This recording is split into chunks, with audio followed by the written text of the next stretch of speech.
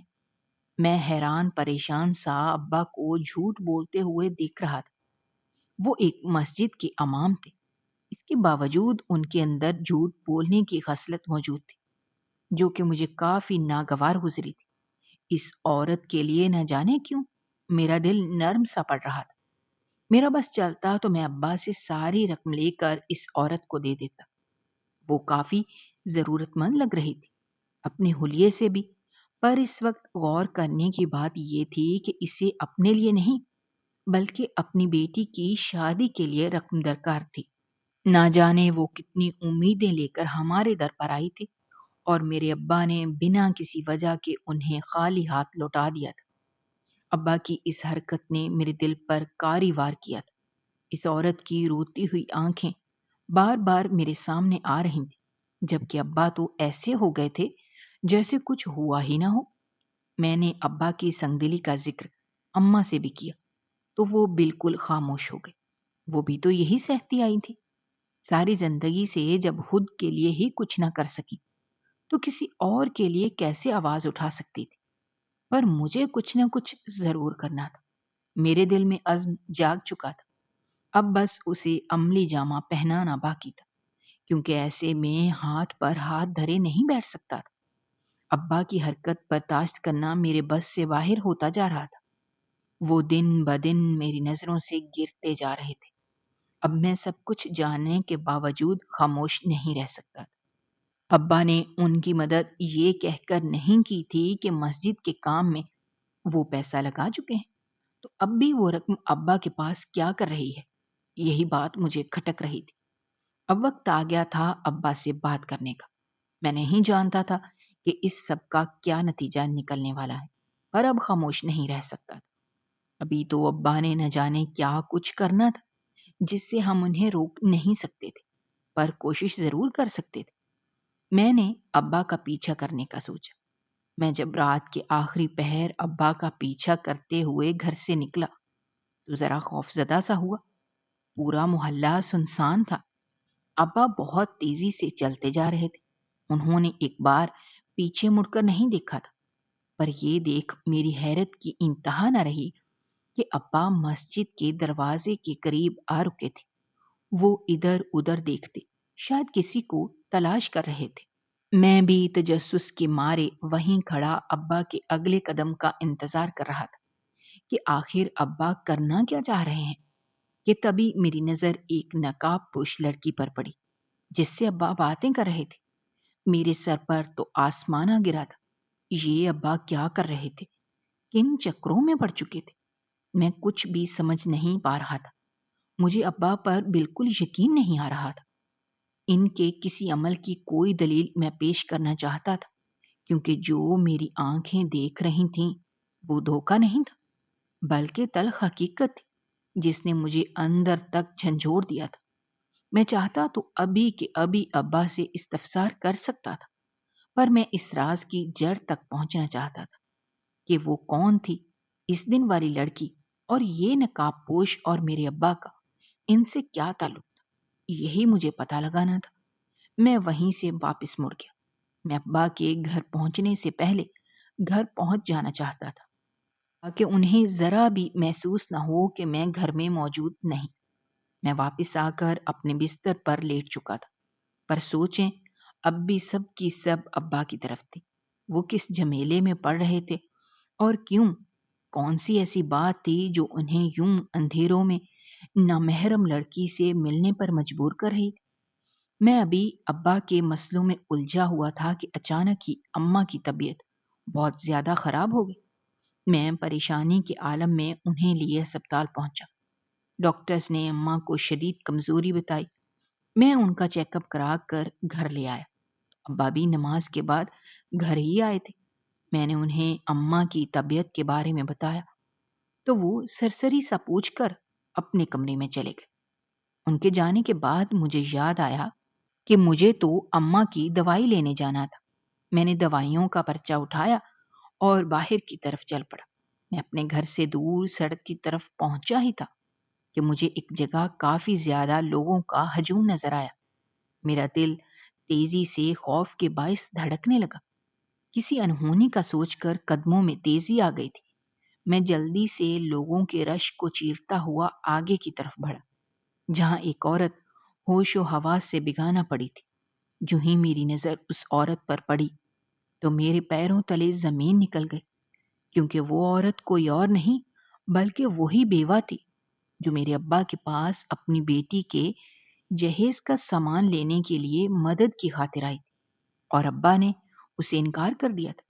اس عورت کے بارے میں لوگ طرح طرح کی باتیں کر رہے تھے کہ اس عورت کی بیٹی کی بارات واپس لوٹ گئی ہے۔ اسی صدمے کو برداشت نہ کرتے ہوئے وہ عورت اس دنیا سے کوچ کر گئی۔ یہ سوچ ہی میرے لیے جان لیوا تھی کہ میرے ابا کے انکار کی وجہ سے وہ عورت اپنی جان کی بازی ہار گئی تھی۔ اس کی بیٹی کی بارات واپس لوٹ گئی تھی۔ ابا کی سنگدلی کے باعث میں خود کو بہت بے بس محسوس کر رہا تھا۔ اگر ابا اس وقت انکار نہ کرتے تو آج حالات کچھ اور ہوتے۔ وہ عورت بخوشی اپنی بیٹی کو رخصت کر سکتی تھی، پر ابا نے کیا کیا؟ ایک جیتے جاگتے انسان کو موت کے منہ میں دھکیل دیا تھا۔ پر اب کیا ہو سکتا تھا؟ ایک پچھتاوا تھا میرے دل میں ناگ بن کے ڈسنے لگا تھا۔ میں نہیں چاہتا تھا کہ مزید وہاں رکوں۔ مجھے خود پر ترس آ رہا تھا، اور اس عورت کے حالات پر بھی، جس نے مجبور ہو کر نہ جانے کیا کچھ سہا ہوگا۔ میں ابا کی طرح سنگ دل نہیں تھا، میرے اندر خوف خدا موجود تھا۔ اس عورت کی نقاب پوش بیٹی اس کے پاس بیٹھی بری طرح رو رہی تھی، انہیں پکار رہی تھی، پر اب کیا ہو سکتا تھا؟ اس کی ماں کا سایہ اس کے سر سے کب کا اٹھ چکا تھا۔ میں دوہری اذیت کا شکار تھا، اور دل میں ایک ملال سا بھی تھا کہ یہ سب میرے ابا کی وجہ سے ہوا ہے۔ اسی لیے میں نے فیصلہ کیا کہ میں اس عورت کی بیٹی کو تنہا نہیں چھوڑوں گا، اور ابھی کے ابھی اس سے نکاح کروں گا۔ اس سوچ کے آتے ہی میں اس عورت کی بیٹی کے پاس پہنچا، اس عورت کو اٹھائے ان کے گھر کی طرف چل پڑا تھا کہ تدفین کا بندوبست کیا جا سکے۔ وہ لڑکی اپنی ماں کو دیکھتی زاروں کے تار روتی جا رہی تھی۔ میت کو غسل دیا جا چکا تھا، تدفین کا وقت تھا۔ تمام لوگ اس کی ماں کو ہمیشہ کے لیے اس سے دور لے گئے تھے۔ یہی کائنات کا اصول تھا کہ جو اس دنیا میں آیا ہے اس نے ایک دن واپس اسی مٹی میں سما جانا ہے۔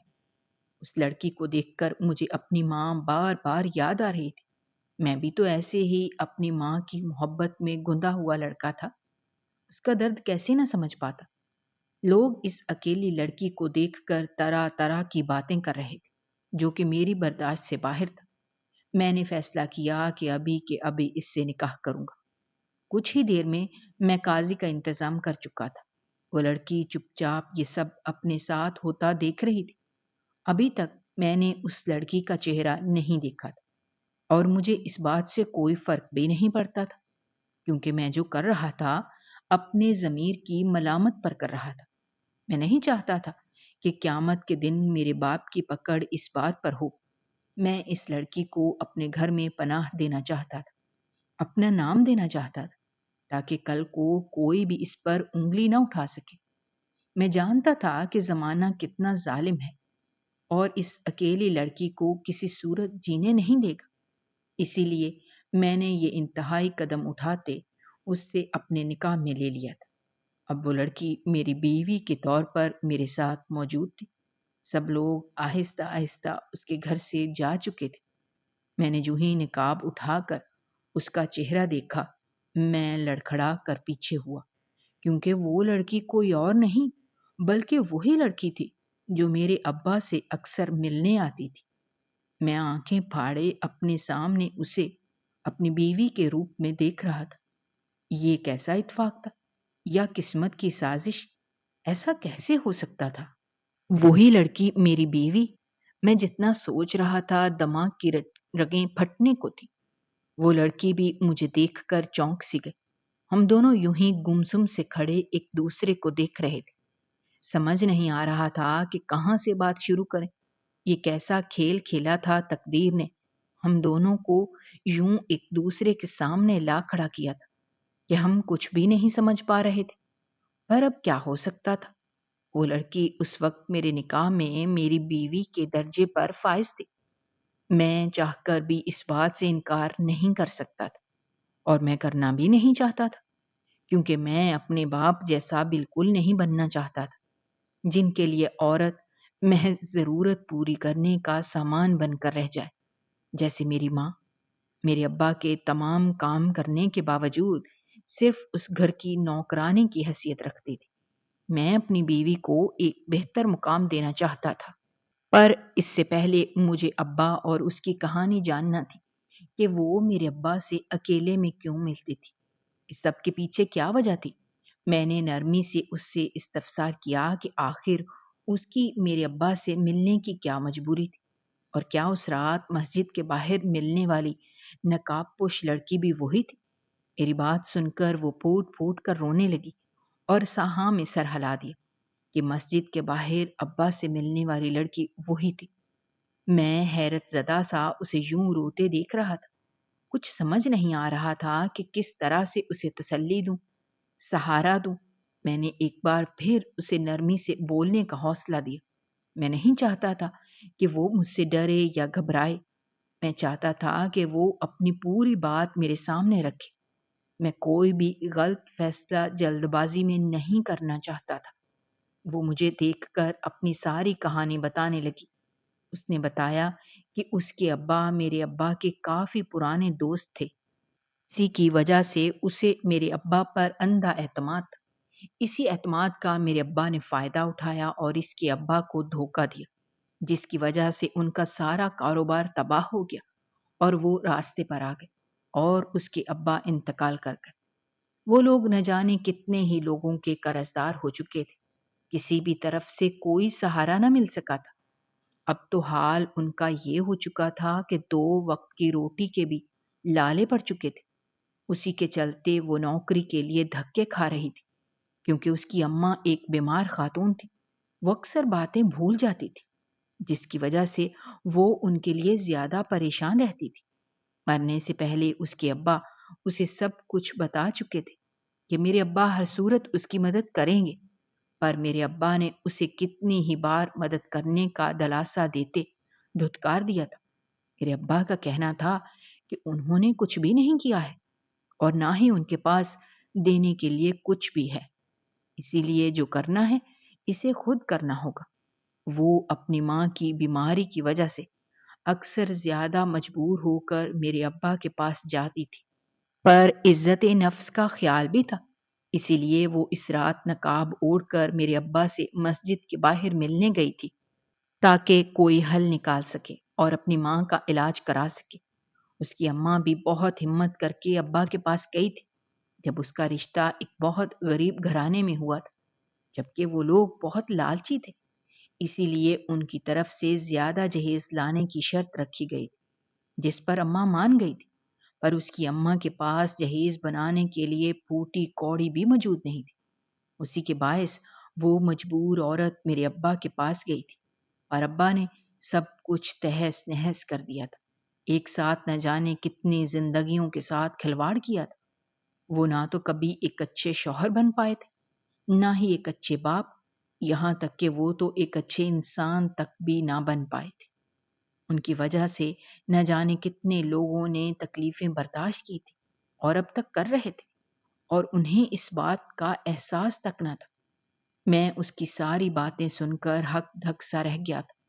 مجھے اپنے ابا کی سفاکیت کا اندازہ تھا، پر یہ نہیں معلوم تھا کہ اتنا بڑا امام بھی اس قدر بے حس ہو سکتا ہے، اتنی سفاکیت دکھا سکتا ہے کہ اس کے اندر انسانیت تک ختم ہو جائے۔ کچھ بھی تھا، وہ عورت ایک عام انسان تھی، کتنی امید کے ساتھ اس نے سب کچھ کیا تھا، پر میرے ابا نے ان کا گھر ہی برباد کر دیا تھا۔ شاید یہی وجہ تھی کہ ہمارا گھر بھی کبھی آباد نہیں ہو پایا تھا، کیونکہ میرے ابا دنیا کے سامنے جتنے اچھے بننے کی کوشش کرتے تھے، ان کی اصلیت یہی تھی، وہ ایک دوگلے انسان تھے، ان کا ضمیر مردہ ہو چکا تھا۔ میں اپنی بیوی کا ہاتھ تھام کر اسے گھر لے آیا۔ میرے ابا جو کہ ابھی اپنے کمرے سے نکل رہے تھے، مجھے اس لڑکی کا ہاتھ تھامے دیکھ کر ساکت سے رہ گئے اور مجھ سے سختی سے استفسار کرنے لگے کہ میں اس لڑکی کو گھر میں کیوں لایا ہوں۔ پر آج ان کو دیکھ کر میری آنکھوں میں کوئی بھی ڈر اور خوف موجود نہیں تھا۔ آج میں ان سے دو ٹوک بات کرنے کا ارادہ کر چکا تھا۔ میں نے ان سے اپنی بیوی کے ساتھ کی گئی تمام زیادتیوں کا جواب مانگا تھا، جس پر وہ آنکھیں پھاڑے مجھے دیکھنے لگے کہ یہ ساری باتیں مجھے کیسے معلوم ہوں۔ میں نے ان کے دل میں خوف خدا پیدا کیا کہ خدا کی لاٹھی بے آواز ہے، وہ جب چاہے اپنی پکڑ کر سکتا ہے، تو وہ نیکی کا لبادہ اوڑے اتنا ظلم نہ کریں کہ کل کو خدا کے سامنے پیش ہوں تو کسی قابل نہ رہیں۔ میری تمام باتیں سن کر ان کے ضمیر نے بھی ملامت کی تھی، جس پر وہ میری ماں اور میری بیوی کے سامنے ہاتھ جوڑ کر معافی مانگنے لگے کہ انہوں نے اب تک جو بھی ناانصافیاں کی، ان سب کے لیے ہم انہیں معاف کر دیں۔ اور شاید انہیں بھی احساس ہو گیا تھا کہ ہر چیز پیسوں سے نہیں خریدی جا سکتی۔ انہوں نے پیسوں کی خاطر بہت غلط فیصلے کیے تھے، جن کے باعث کبھی بھی انہیں کوئی خوشی نصیب نہ ہوئی تھی، یہاں تک کہ ان کا اپنا سکون بھی چھن سا گیا تھا۔ میری اماں تو ابا کو معاف کر چکی تھی، پر میری بیوی انہیں معاف کرنے کے بالکل بھی حق میں نہ تھی، کیونکہ ان کی وجہ سے میری بیوی کی اماں اس دنیا سے جا چکی تھی۔ اماں نے میری بیوی کو گلے لگا کر دلاسا دیا تھا، جبکہ ابا اپنے کمرے میں بند ہو چکے تھے۔ زندگی پھر سے اپنی ڈگر پر چلنے لگی تھی۔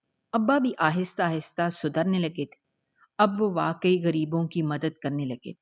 ان پر چڑھا سختی کا خول ٹوٹنے لگا تھا۔ خدا نے انہیں ہدایت بخشی تھی اور یہی ان کی زندگی کی جمع پونجی تھی۔